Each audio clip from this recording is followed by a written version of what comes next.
and I call you lieutenant. I can't get away from habits. That's okay. You know, no problem.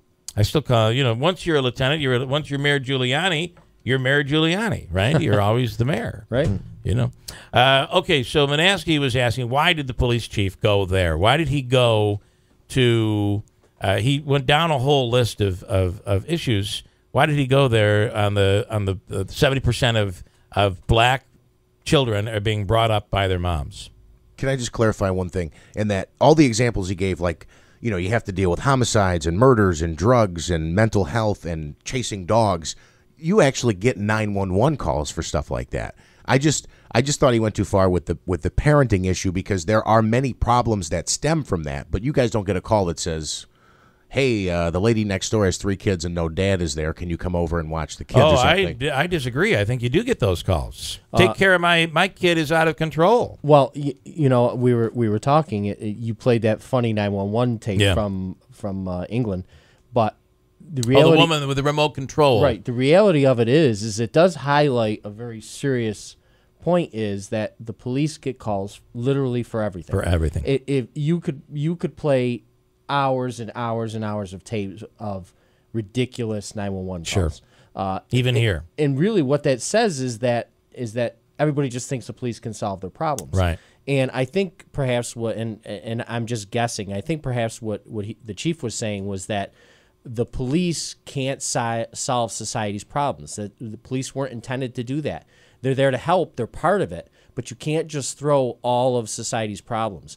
And being raised, you know, one-parent household brings along a lot of issues. And when you're talking the percentages that he's talking, I think what he's inferring is that it's the breakdown of the family. And when you do that, it spurs a lot of other crime and a lot of other problems within the community. I think that's what he was leading towards, is that you can't expect all of these broken things to occur and the police to solve the problems. It just can't happen. And he was doing the pyramid. You know, you start with the biggies and you work your way down to the most to the little things.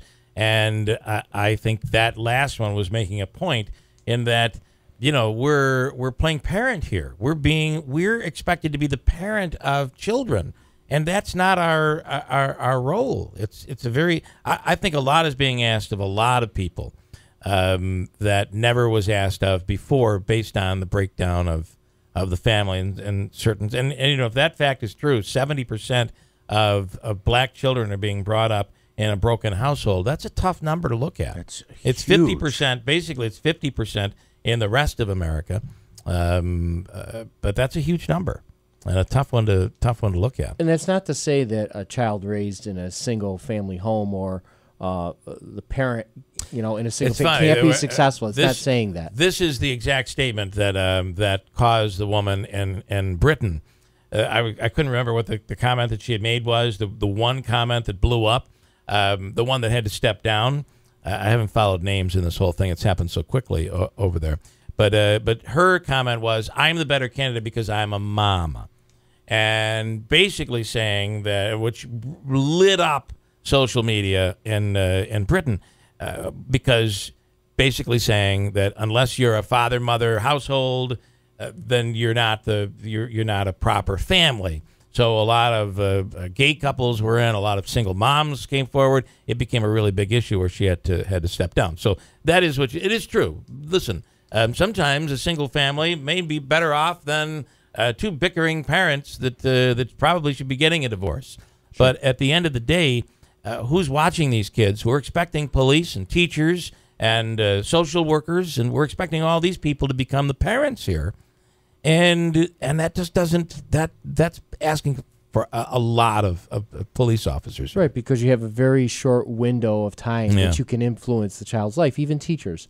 You know, you have, you know, if you think about, okay, maybe the kid's in school 6, 7 hours, 8 hours a day, but you're not with them for that period of time. Right, so they're really being raised by their peers, you know, either their friends or their brothers and sisters. And, you know, it's bad behaviors being... Especially that, you're talking about an age where my wife's a first grade teacher, so she's with them all day long. Sure. But once you get to that junior high level, you're right, it's you're with your peers. And the kids you hang with are the kid, it's really the kid you become. And there's a lot there for administrators and teachers and police officers and social workers to deal with. And if you have a parent that's working, when do they got to work? Yeah. When how much time are they really spending with their child? Sure. And it's unfortunate, but I certainly can understand where the chief's perspective was. I think he was dead on. I think that what he said was really refreshing and important during this whole thing, because it's an issue today. I was just going to say he also blasted Congress as well. Yeah. I don't know if you saw that. He's pushing for gun restrictions, gun laws too. Well, where are you on that? Because the president, although I don't know that he's going to get down that road today, has been all over it.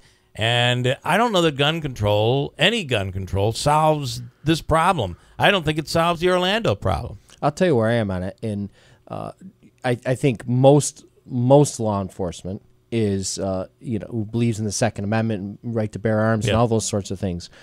My perspective is this: I think most people that carry a gun legally don't have a problem with everybody having to get a background check. Right. They refer to universal background checks. I don't think anybody has a problem with that. I don't think anybody has a problem with if you have a mental illness, you shouldn't be able to get a gun. If you've been convicted of domestic violence, you shouldn't be able to get a gun. The problem is, the way I see it is lack of trust on both sides of the aisle. Right. They don't trust each other. Who gets to your? That's exactly right. They think if we give a little bit, you're giving then it they're all going to up. take everything. So I I'm just with you. won't yield at all. Lieutenant Hauck, as always, awesome. And to have you in here giving us insight is big. We really appreciate it. WIBX, Utica, Rome. It's 7 o'clock.